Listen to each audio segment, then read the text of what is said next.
Welcome to the Kobe Bryant film room. And I kind of want to do a reaction video to the Steve Nash versus Allen Iverson conversation the Player's Choice has done, right? So let's get into it.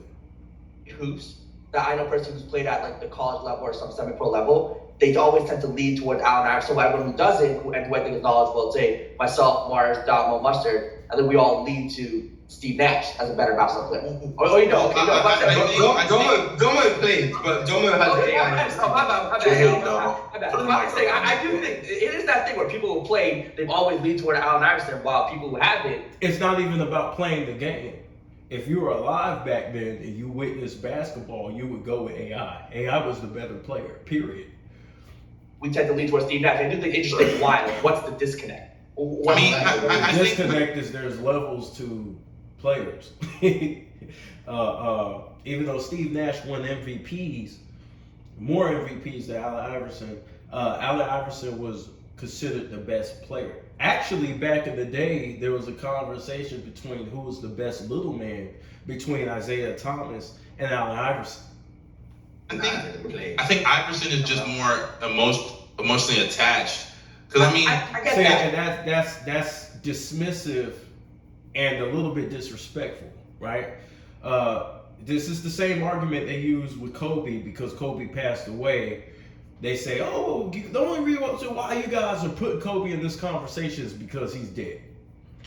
To me, those type of arguments are disrespectful because it kind of you're negating all the positive arguments that player does have, right? Every player in the NBA has some type of argument to why you're having this discussion in the first place, right? So just to dismiss that and say, oh, well, the only reason why you guys pick Iverson is because you love Iverson. But then you don't apply that to other superstars that you like, right? And what level of basketball player y'all even talking about? Y'all talking about past high school? No, yeah, I'm saying guys who have played at the college level or semi-pro, whatever. Even personal people I know who played at the college level. Guys who have played always tend to lean towards Allen Iverson, while other people who not because they tend to know the game more, right? And I'm talking about as far as watch the game. I'm pretty sure a lot of these guys grew up watching Allen Iverson and Steve Nash. And so they seen Allen Iverson in the early 2000s busting people's ass. Iverson's just more popular. He's more ingrained. He's just better. Look at Ron's face. Ron's like, yo, he's thinking the same thing I was just thinking. He's like, yo, that's disrespectful as hell. Like, hell no. AI was putting niggas on ice. Like, come on, man. It's very easy, and I'm a guy who I peaked at like pretty high level, not super high level, but reasonably high level of high school ball. It's because niggas understand how hard it was for Iverson to do what he did. That you have a respect for him going out there. Exactly. I remember a story my sister told me of when she went to the club and she seen Allen Iverson. She said that dude was no taller than 5'11", right? And so when you think about that, right? Even though Steve Nash was about what 6'1", Allen Iverson was a dominant force in basketball, right? He was dominant. Like you understood, he's more relatable. He's like 5'11". Handicap. It's like he's a small guy that was going out there amongst the trees, banging on. It's a going on in and yeah. You understand how hard it is. Like you have a respect for. To be fair, Steve Nash is small too. He's not. Steve Nash was not doing what Allen Iverson was doing, right? But Allen Iverson was doing this. Allen Iverson was destroying dudes. I'm talking about going into the paint relentlessly. Steve Nash was not doing that. Steve Nash was more of a perimeter player, centric player. D'Antoni. Oh my God! What? Oh, you tell me you're one of those people that think that's the argument. That's just not true. That's the argument. Oh, that's what it is. That's the argument. He wasn't an MVP before D'Antoni arrives. He's an MVP. There's some truth to that too because the rule changes, right? Steve Nash came from Dallas, came from the Mavericks, even though he was a good offensive player. D'Antoni took his play to the next level with a 7 seconds or less system. D'Antoni didn't give a fuck about defense. And he told his players, hey, look, don't worry about defense. Just get the ball, we want to push it. Right? So you put any point guard in that system, any good point guard in that system, he's going to put up numbers. No disrespect, and not trying to take away from Steve Nash. It's just the truth. Look what Raymond Felton was able to do with the Knicks before they made that trade. Right? He was balling. Right? Has he ever done that anywhere else? No. Still, man, all of that's true. I just like Allen Iverson. I think he's a better player. I'm not looking at Nash is just a better player. I'm not looking at height. I'm not looking at none of that. I'm looking at what Allen Iverson produced and what he did on the basketball court and how he looked. Allen Iverson is he was hands down the better player. And that's why it's amazing, like, we're having this conversation. And this is what you call a revisionist history, is what they're trying to do today. And a lot of these young guys don't understand, right? Like, they're arguing their points because they go back and watch the games. But if you watched the games while it was going on, you had an understanding of what was taking place because you were in the present during that time, right? Allen Iverson was not considered as just how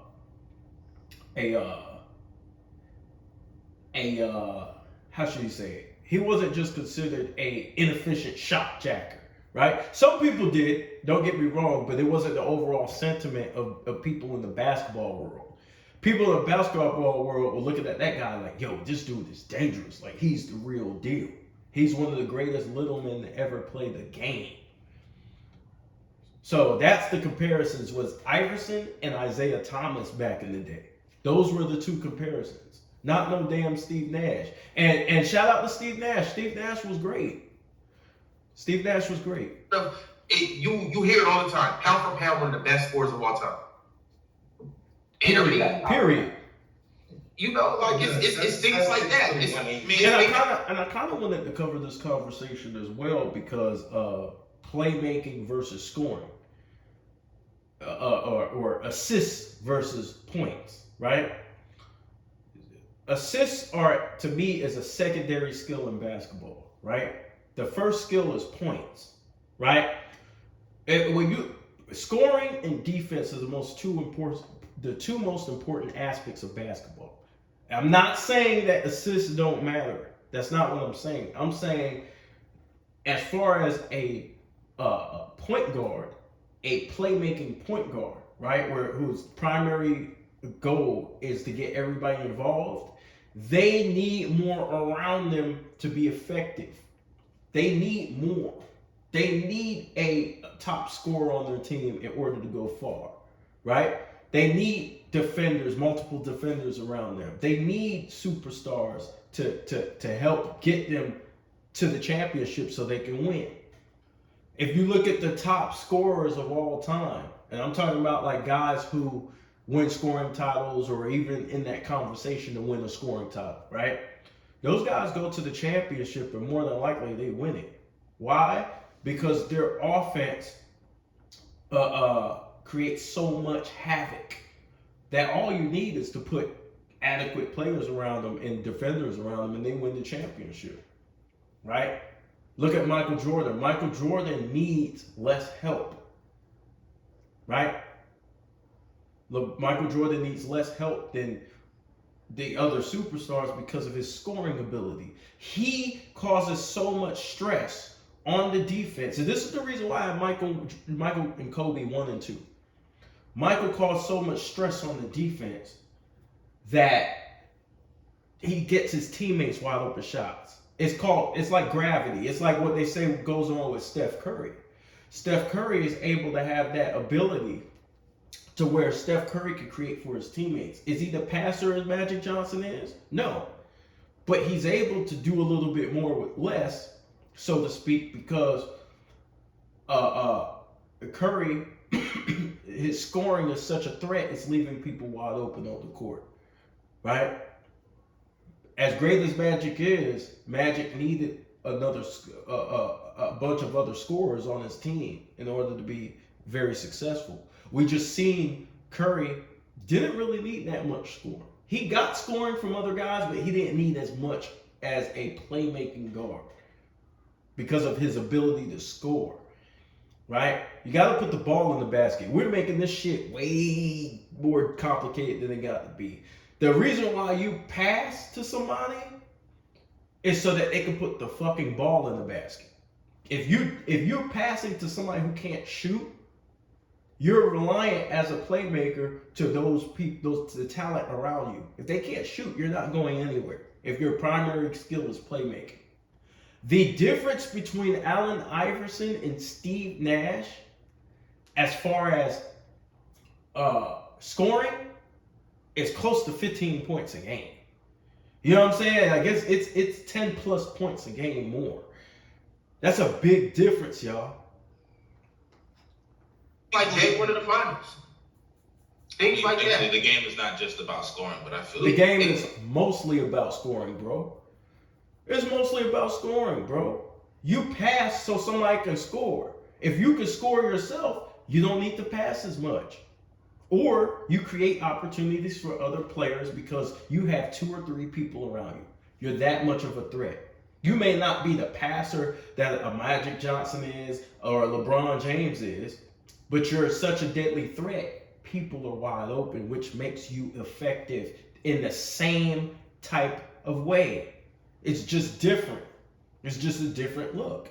People don't talk about that when they talk about scoring. Bro, when you have a guy who's a threat and they're getting triple teamed, you damn right Shaq is a problem like that. You damn right Giannis is a problem. You've got to deal with that threat. You've got to have 3 dudes in the paint to guard this dude. You damn right Kobe Bryant's a threat on the perimeter. You have to have 2 or 3 guys, sometimes 5, to deal with this dude. That leaves teammates open. That leaves cutters open for easy layups, easy opportunities. Okay, what can we say about Nash? The game's not just about passing. I mean, yeah, but his playmaking is. I think the gap in playmaking is actually more than the gap in scoring. Yeah, see, you're only looking at the assist. You're not looking at the hockey assist. You're not looking at the chaos that player poses while they're on the court. Allen Iverson was stressful on the defense. If he went for an isolation, it's a wrap.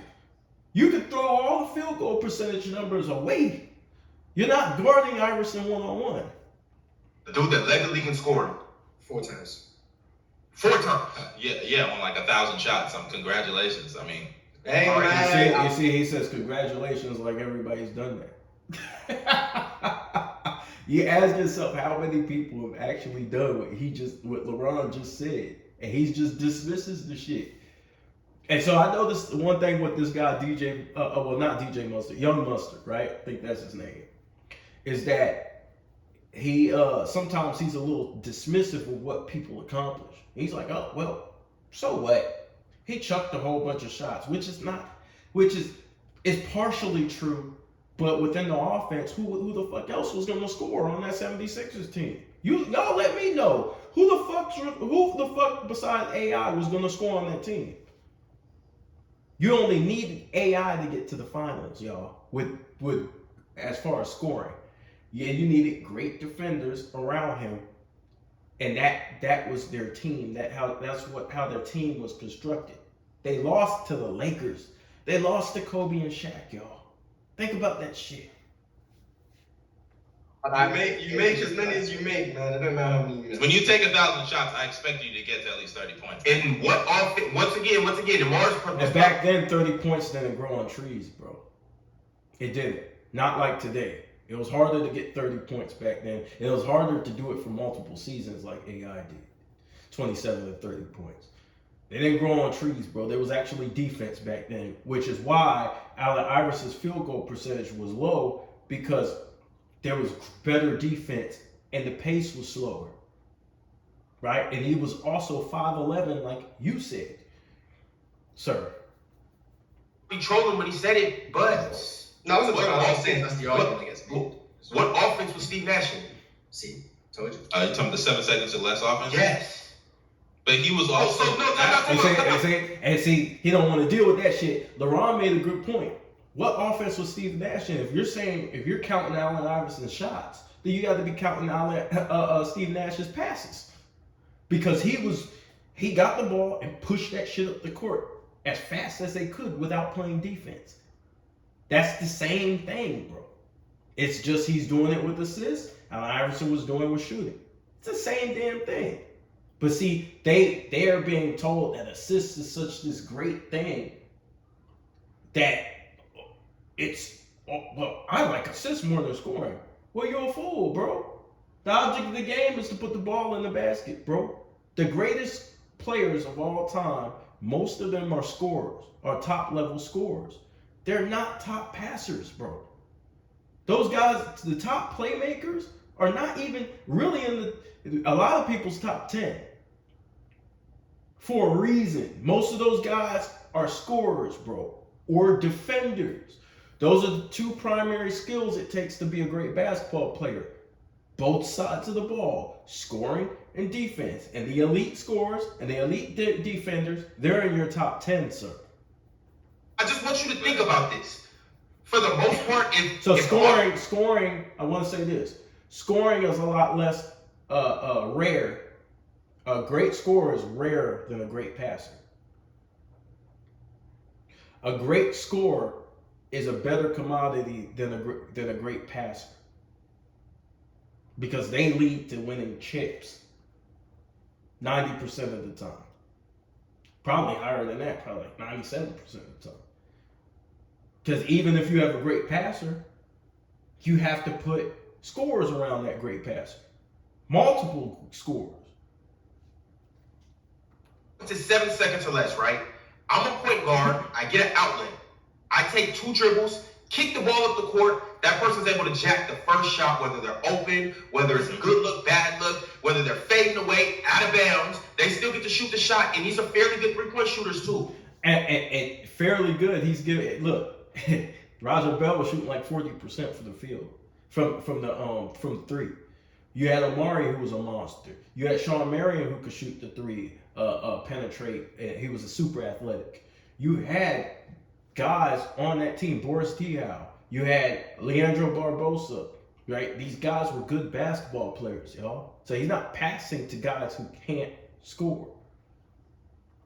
Mm-hmm. So the majority of so he needs more talent around him. He needs more scorers around him to be effective. Nash's MVP season, I believe he averaged 15 fucking points a game.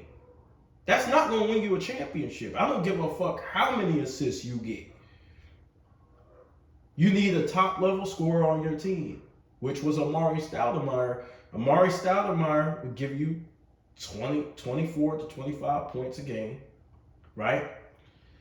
And then you had Sean Marion, who was the second leading scorer, and sometimes the first on the team if Amari was out, right? Sean Marion was around 20 points per game on top of being a hellacious defender who could play all 5 positions. Matter of fact, Sean Marion, now that I'm thinking about him, should be a Hall of Famer. He was the first guy who you could look at in that type of offense to guard 1 through 5 before Draymond Green. Before Draymond Green, there was Sean Marion. He could guard everybody, and he could score on the elite level. He should be in the Hall of Fame. And I don't know if he's on the ballot this year, but he should be coming up soon. Sometime, get him in there. He was the reason why Phoenix were able to accomplish what they did. He guarded all the toughest matchups on the team. Going to somebody that's actually shooting. On a team that didn't play no fucking defense. He was like the only one. The percentage of that's where I think you're off on that because. I'm not done. On top of that, the percentage of the time that they were running pick and rolls with the dude like Amari, who was a roll threat demon, and I get to throw the ball up to the rim and he just gets to go and catch everything. That also makes it better. And so assists is a team thing, right? So when people talk about MVPs and all this shit, the MVP is turned into a team award, right? It used to be an individual award. Now it's a team award, right? So imagine this, right? You have a 15-point per game scorer passing to a 25-point per game score. They both mutually benefit, but you can argue that the 15 points per game scorer is benefiting more off the 25-point per game score. Because if they're running pick and roll, the other player has to be a beast because he's scoring more points than the guy passing to him. Right? So that means that Amari is the focal point in the offense. He's the driving force of the offense. Even though Steve Nash is playmaking and doing things, making decisions with the ball, he's passing to Amari a lot of the time, who is an absolute monster. Not taking away from Steve Nash because he was important. He was important in the offense too, but we're talking about who he's passing to. John Stockton passing to Karl Malone, you're like, bro, it's Karl Malone, bro. He's a scorer. You can't ignore that dynamic.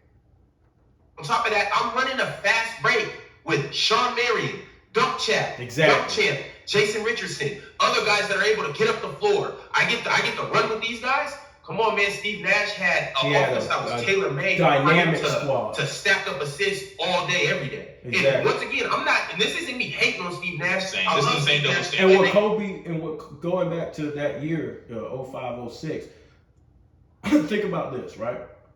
Put Steve Nash on the Lakers, and what do they do? Think about that. Take Steve Nash off the Phoenix Suns, right? You still get scoring, right? They're not as bad as the Lakers.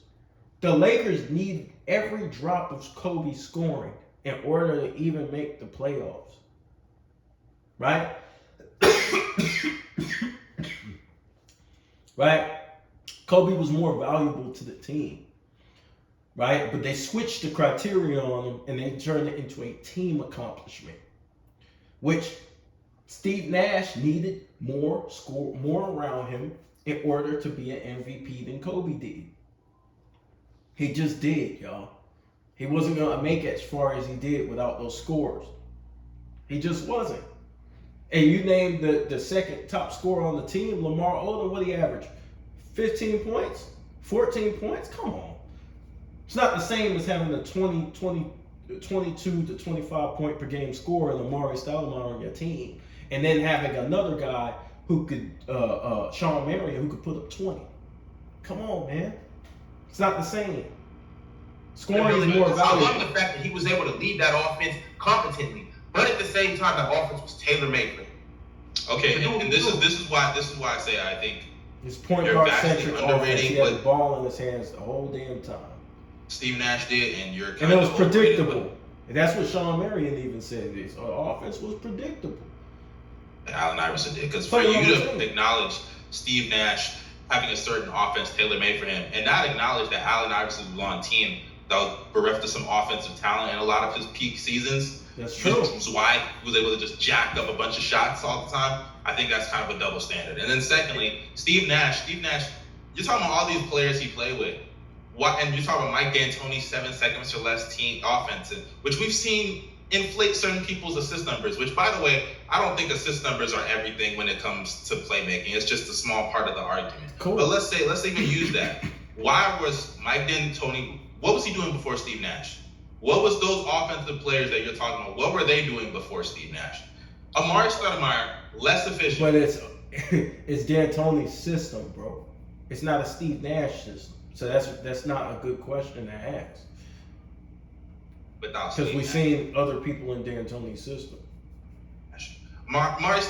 Sean Marion, all of them had their best seasons with Steve Nash. They were a mediocre. Yeah, that's not necessarily true.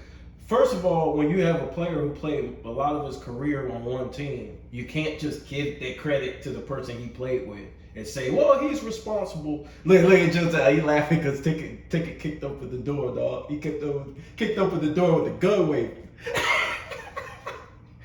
Hey, I fuck with Ticket, yo, because he kicks open the goddamn door. And when he come in strong, dog.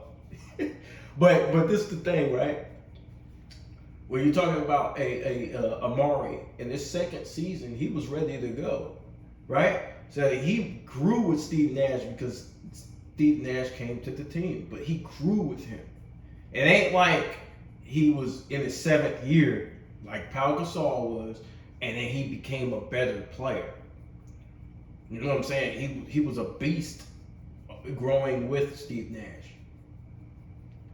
Stoudemire was to be an MVP candidate without Steve Nash. That's a fact. MVP candidates? Amari was an MVP candidate, right?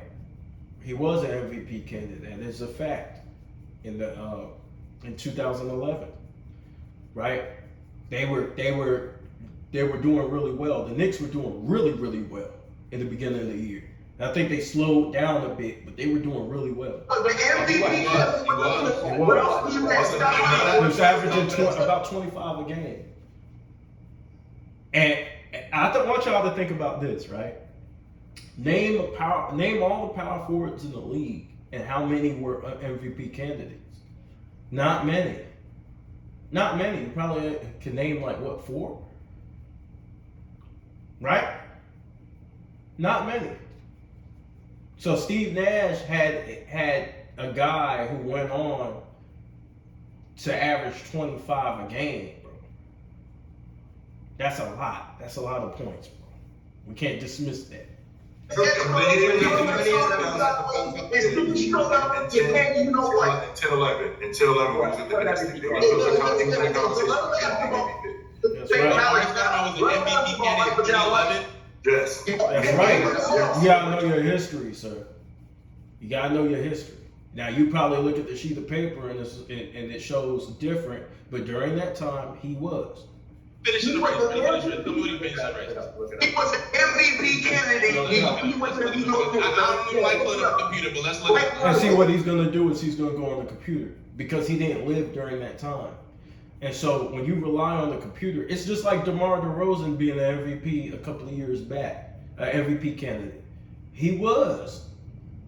Now, did he win? No, but he was an MVP candidate. Now people will say, "Well, that's DeMar DeRozan," but bro, during that time, he was balling. You have to live it sometimes, y'all. You can't just keep typing shit up on a computer. Sucker, this is how you get cooked when you're trying to come against Ron. You come against Ron, you come against me, sucker. Believe me, Ron ain't here today, so you don't go there. Your other security guards. The ticket stay on people's ass. You know, his foot stay on people's ass. Yeah. Pulled it up. I just pulled it up in 2011. I don't know what y'all are talking about, but in 2011, he didn't. Like I don't know what he was doing in 2011. I don't know how old he is, but what were you doing in 2011? Because 2011 he was balling. I'm letting you know, bro. He wasn't even top 5. Wasn't 6, 7, 8, or 9. He didn't get a first place vote. Like he was 10th. He was 10th or 9th. 9th. Excuse me. 9th. We're calling that MVP candidate. No, that's pretty high. Look at all the other players during that time who were top players, bro. 9th is pretty high. Especially when he started strong at the beginning of the season and it wavered down, it kind of cooled down. He kind of cooled down later on. But, bro, and they cooled down because Carmelo came to the team and they actually started playing worse with Carmelo. You know how many players we can find that finish 9th, 8th, 6th, 7th? No, Not many. Not many, sir. Not many, sir. Name another player that name another team that had a 25 point per game power forward on their squad. Name it. How many teams actually have guys who are MVP candidates on their team? That's 9 teams. Out of how many, sir? Cut it out, 500, bro. Cut it out. Mustard, you weren't Mustard. Their argument.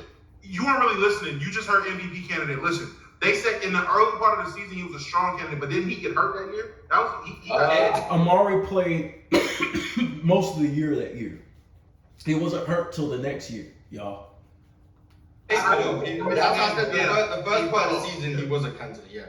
I feel the same way people say DeMar DeRozan was an MVP candidate in 22. But that first half of that season, That's actually even worse. that first half of that That's season, how I Mustard, listen, I the agree. first half of that season, Mustard, he was hooping, and it was without Steve Nash. He put up Nobody is He was saying. balling like a Nobody's motherfucker. saying. I never said. No. But you said But you said what did he do before? And Steve he Nash? wasn't even projected to be balling like that because he had knee problems in Phoenix, I believe.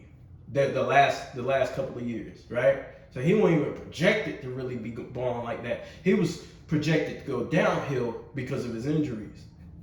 Nash, which would imply his numbers are getting boosted because of Steve Nash. What I'm saying is that's not that true at first all. half of that season, the first season without Steve Nash, his numbers were even better without Steve Nash. Then he got hurt. That's what they're trying to say. Well, he played most of the year. He didn't get hurt to the playoffs.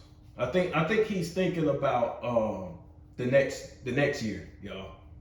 I hear you there, but my argument is not that Amari can't put up numbers. Amari's not a good player. He can't be useful on other teams. But his best seasons came with Steve Nash. But that's bullshit. That's bullshit though, because if you play alongside a player a lot of your career, like, bro, he played with Steve Nash for about what, 7-8 years? Like, come on, bro, that's bullshit. Since his second year, that's bullshit, bro. You can't contribute somebody's success with somebody who they played with the whole damn time. And then they go on without him to do the same shit. Come on, bro. Bryant's best offensive seasons came with Steve Nash. Go look at what they're doing. But bro, he played with Steve Nash those seasons. So, you can't. You're trying to give Steve Nash the credit for him having those offensive seasons where he played. How many years he played with the Knicks? 3.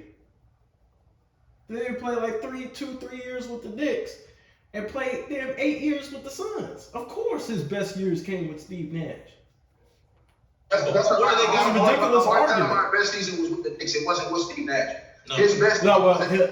His best seasons was with the Suns, no doubt. Because I mean, even though he had that one great season with the Knicks, I say in totality, I think what Mustard is trying to say is in totality that he played better in multiple seasons with the Phoenix Suns, which is a half truth because of what I just stated. It's a half truth.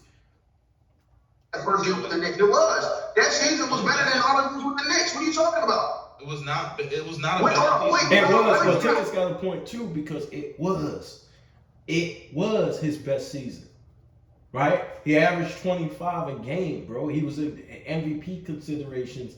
Even though he was with MVP considerations with the Phoenix Suns some years, he didn't get the credit because Steve Nash got it, right? Steve Nash was considered the driving force of those offensives because he had the ball in his hands. I just have. He was a point guard in 7 seconds or less offense. No. Gamma. That game, No, I was wrong. Gamma. It was the first part of the season was a candidate. It just Yeah, here with the. What you say, Mons? nothing. Go. No, I want you to say that again. I heard what you said. I said it was the first part of the season Amari was an MVP candidate. Yeah, No, but he finished top 2, right? He finished top 10 MVP. It was neither. Then I believe they got Melo that year. Later on that year, they did get Melo. But in the first part of the season, until they got Melo, they were rolling. And my homeboy, y'all go subscribe to Big Dog Talk Sports. He used to be a New York Knicks fan. He ain't gonna tell y'all this shit. He used to be a New York Knicks fan before he became a Warriors fan. And he was mad as hell when they traded all the pieces for Melo. He was hot, yo. He was mad as a motherfucker. He said, man, we were rolling, man, till we got Melo. Man, Melo overrated, man. He a shot jacker, all this shit. He was on Melo's ass. And he was done with the Knicks after that, yo.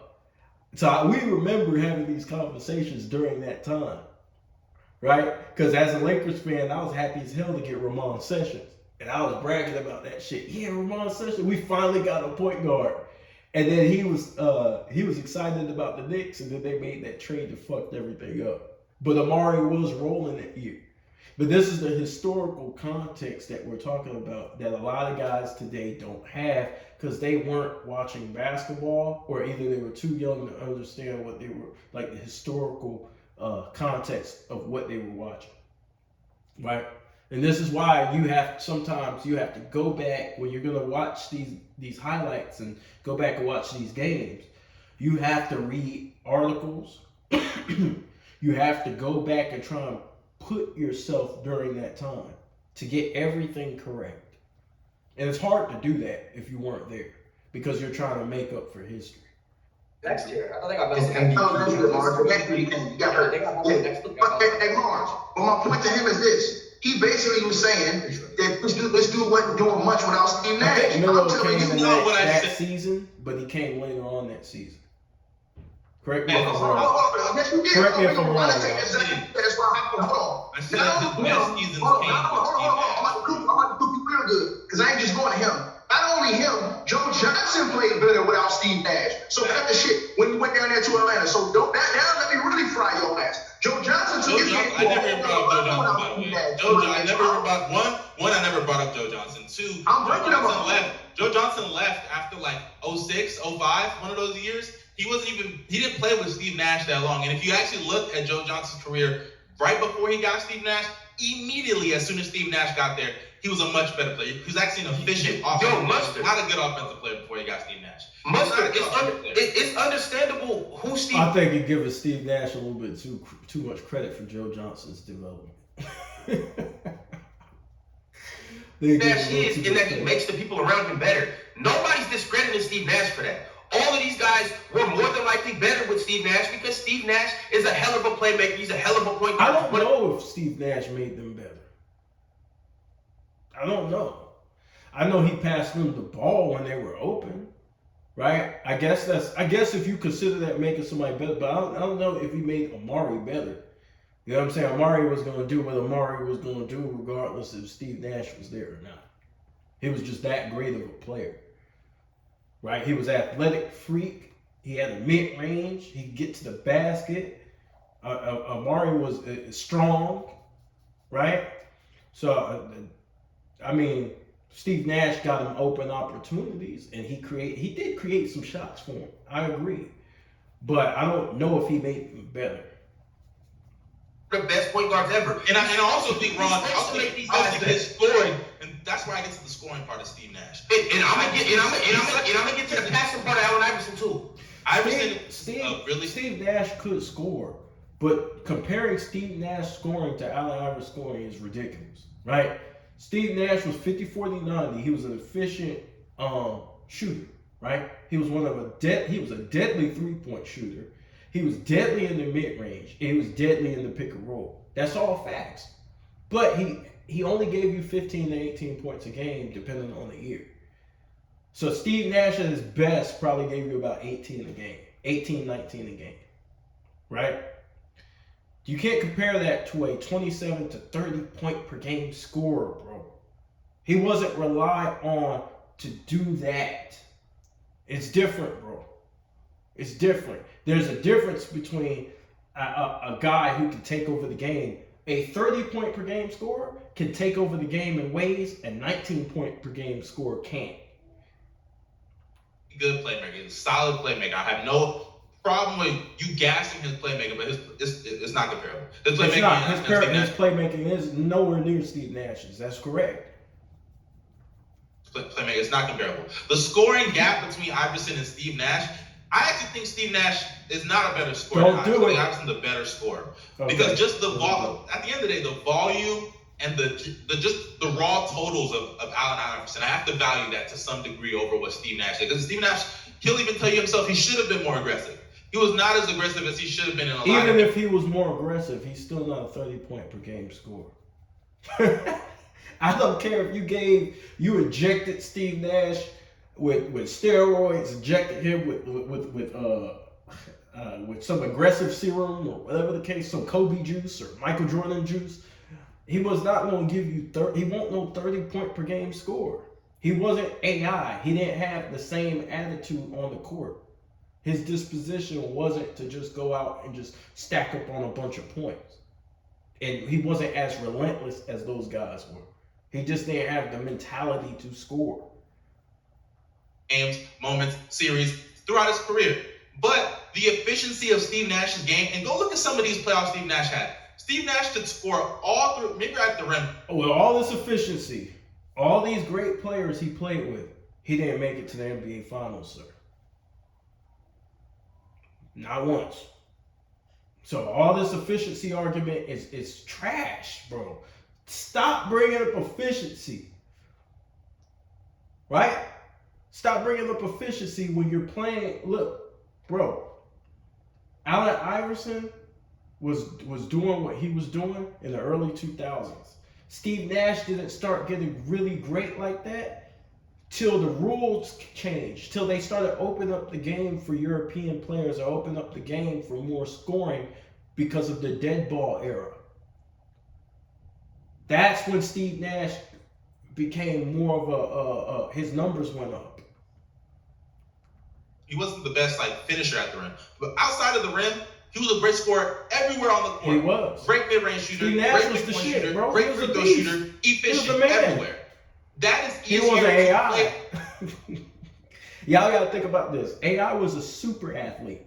He was extremely fast, extremely athletic. He could play football, and I'm talking about at the professional level. He could play football and basketball at the highest level. He's a super athlete. He's a freak. He's a freak of nature. Steve Nash was not that. Off of, as an offensive player, than Allen Iverson. It's just easier. No Steve way. Nash And it's also easier to score. And it's also easier to score once again when you have Joe Johnsons, when you have Leandro Barbosa, Exactly. when you have Jason Look Richardson, at what he's got when you have around him. Sean Marions, Amari Stoudemire, And the spacing on the court. You guys gotta understand the spacing was different. The difference between the NBA level and the college level is spacing. That's why when guys get to the league, sometimes it's easier for guys. You'll hear Luka and Jokic talk about that coming from Europe. They're like, there's less physicality and everything's spaced out. It's easy. They said that out of their own mouths because sometimes it's about spacing. And the Phoenix Suns had a lot of spacing because of their deadly threat. Matter of fact, they were the first team, well, one of the first teams, because I think the Bulls did it first, the small ball five, to run the small ball five lineup. They actually moved Amari from power forward to center and ran Sean Marion at the four, which opened the hell out of the court. offense that's run and gun Yep, with Mike D'Antoni, it's easier to score in that as well. exactly. So let's think of the Can't number. take away and from it's also- no one. it's You also- talk about the raw and Allen Iverson's edge over Steve Nash, right? Is it not the raw totals? Like him averaging 30-something points a game. That is really his argument against Steve. No, his argument against Steve Nash is defense. He was a better defender. I think he led the league in steals a couple of times. He was better. He was way better offensively. I mean, as far as a scoring threat, he was way. It wasn't even the same, bro. Right? They weren't the same. They just weren't the same caliber of player, bro. They weren't. Nash. And is I don't know not what these like guys that are trying to because do, man. he's on a depleted What roster? was it? Yes or no? When you're on a depleted roster, you're getting all these touches. to go- Imagine Derrick Rose, right? A prime Derrick Rose, 2011, and you have Steve Nash, right? Even though Steve Nash averaged more assists than Derrick Rose was a better He was a better player. During that time, he was a better force, right? He's a better force as a basketball player. He's super athletic. No one can guard him. He's going by you, right? He attracted so much attention for that team. Playmaking is cute and all, but you need more scorers. Derrick Rose could do more with less than Steve Nash. Go out there and jack up these shots. You're not efficient anywhere. You're not efficient anywhere. These guys are taught by the media to talk about efficiency, as if errors don't count, and as possessions don't count. And the defenses that Allen Iverson saw in the early 2000s are different than the defenses Steve Nash saw by 2005 onward. Sorry, they weren't the same. You got to stop trying to make this shit seem like they were on an equal playing field. They weren't. You have to account for all of this when you're comparing players. Is the roster You really shouldn't shouldn't be comparing Steve Nash to Allen Iverson any damn ways, because they don't even play the same style of basketball. Right? They just don't. But in my opinion, the person who could create their own shot and the person who could score is more valuable than a playmaking guard. And if you guys disagree with me, all the playmaking players, right, who could also score, like Magic, LeBron. When you look at Magic could turn it up and score 40, right? Magic could do everything on the court. He could do more shit on the court than Steve Nash could, right? But even Magic needed a Kareem, needed a James Worthy, needed a Byron Scott. He needed guys who could put the ball in the basket. Even LeBron needed Dwayne Wade. He needs more around them. These guys, as great as LeBron and Magic are, they need more around them to win. LeBron, it usually takes two superstars along with him. It usually takes two superstars, right, with LeBron. And even when he paired up with AD is a scorer and he can play defense. So AD will give you 25, 26, 27 a game and block shots. Those two things are valuable to a championship team. Who you're passing to matters. That's why people cry all the time when LeBron is playing with guys who can't shoot. Right? So think about that shit. It doesn't matter if you're a great scorer. You're not reliant on those other teammates as much. It that way to compliment him. So it's not like they just put some ragtag crews together as opposed to them just putting the roster together to compliment Allen Iverson. And why are we talking about Steve Nash in the Mike D'Antoni system like he wasn't awesome before he got with Mike D'Antoni? He was great. He was great before. And that's the thing. Shout out to Chilltown, right? Y'all subscribe to Chilltown Hoops, Chilltown's channel, because I like Chilltown and I like his takes, right? He's very knowledgeable about the game of basketball and he's passionate, right? Go subscribe, y'all. Subscribe to Ticket TV. Subscribe to Player's Choice. All these brothers on the channel, on the panel, subscribe to their channels. Subscribe to Mars, right? Now sometimes they say ridiculous shit on the Player's Choice. They be capping like a motherfucker, and we'll cover some of that shit. But besides, them capping and doing all this crazy shit, when they finally decide to have like serious basketball conversations, a lot of it is good. Especially Chilltown, man. I like Chilltown. Now when it comes to LeBron, Chilltown lose it. But everything else, Chilltown be on point. When it comes to LeBron and Kobe, he's disqualified. He's biased as hell. But when it comes to just straight talking basketball, Chill's the man. Talking about Steve Nash, I don't understand why we talk about Steve Nash like people act like him and Dirk were leading the best offense in the league when they were together. Yeah, but you have to mention him and Dirk. When we're talking, and people do this, we're comparing one guy to another guy. When you add another guy into the equation, now you're talking about a team aspect. We're talking about who's the singular individual player between Allen Iverson and Steve Nash. You can't bring in Dirk. Say, well, look what he was doing with Dirk. Yeah, that's the team. We're talking about individuals, or what an individual's impact can be on a team. That means you have to isolate that individual from his squad. Before he got with Mike D'Antoni. I mean, he was on his way to doing something like this. He was on his way to doing something special before he got with Mike D'Antoni. Mike D'Antoni enhanced his game, but that doesn't mean that he wasn't. The rules enhanced his game also, Chilltown. The rule changes. It opened things up. He got with Mike D'Antoni. Had he stayed with Dirk Nowitzki, he could very well have been in the MVP conversation maybe later on. Had he stayed with him. So I mean, I'm not going to sit here and say that Steve Nash wasn't a beneficiary to the 8 seconds or less offense. 100% he was, but it doesn't mean that he wasn't awesome before he was awesome. He was incredible. It's Lowe's fault. Yeah, so that's going to do it for this episode, right? I just wanted to touch base on that to show primarily the difference between scorers and playmakers. Me, I think scoring is more important. I think defense is more important to winning a championship.